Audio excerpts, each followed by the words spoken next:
Мусолини. Мусолини или Бенито Мусолини е 27-я министър-председател на Италия. Роден е на 29 юли 1883 г. в Предапио, кралство Италия. Негов наследник е Антонио Соричи, предшественик на Пиетро Газера.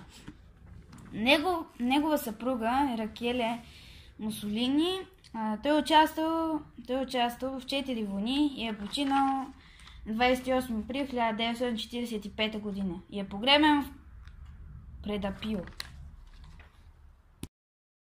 На четвърто място е Ким Чен Ун.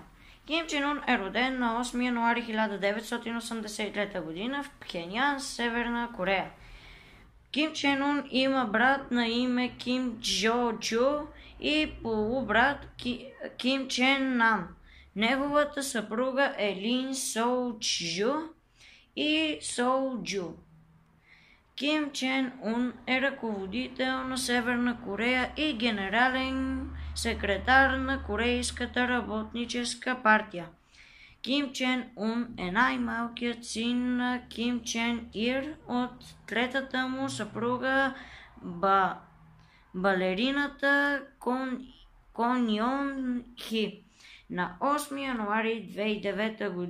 Ким Чен Ир издава директива за назначаване на сина си Ким Чен Ун за лидер на Корейската работническа партия.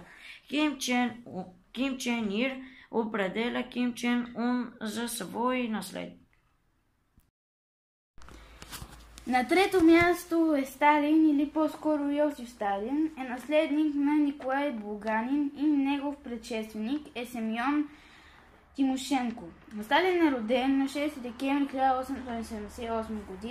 в Гори, Руската империя.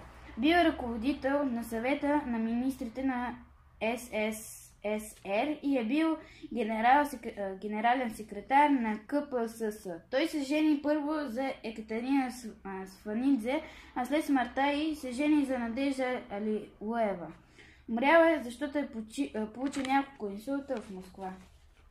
На 5 марта 1953 година. На второ място е Наполеон Бонапарт. Наполеон Бонапарт е известен военачалник, консул по време на консулата и първия френски император под името Наполеон I Велики от 18 май 1804 г.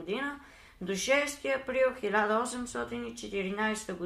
и повторно между 20 март и 22 юни 1815 г. Починал на 5 май 1821 г. Интересен факт е, че той е висок 1 метър и 69 см. На първо място слагаме Хитлер. Хитлер е един от най-известните и най-мразените военачалници за всички времена. Роден е на 20 април 1889 г.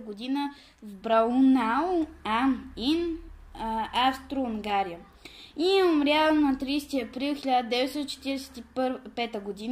в Берлин, германската столица. Умрял е, като се е самоубил със съпругата си Ева Браун един ден след като се е оженил.